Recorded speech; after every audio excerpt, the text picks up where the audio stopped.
আর কয়েকটা ছেলে চাঁপাডাঙ্গার পথে শ্রী শ্রী মাকে দর্শন করতে এসেছে। আমার কাছে এসে তারা দীক্ষা নেওয়ার ইচ্ছা প্রকাশ করল।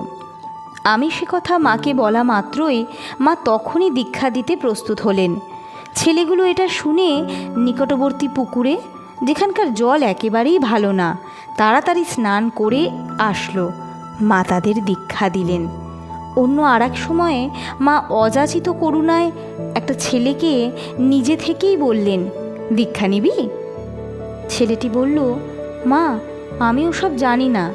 মা বললেন, তুই দীক্ষা নে। ছেলেটি আবারও বলল, আমার পয়সা নেই। মা বললেন, পয়সা দিতে হবে না। একটা মহিলাকে বললেন, বৌমা একটা হরিতকি এনে দাও। হরিতকি দক্ষিণার ব্যবস্থা করে মা তাকে দীক্ষা দিয়ে ধন্য করলেন। শ্রী শ্রী মা ও জয়রামবাটি গ্রন্থ থেকে সংকলিত।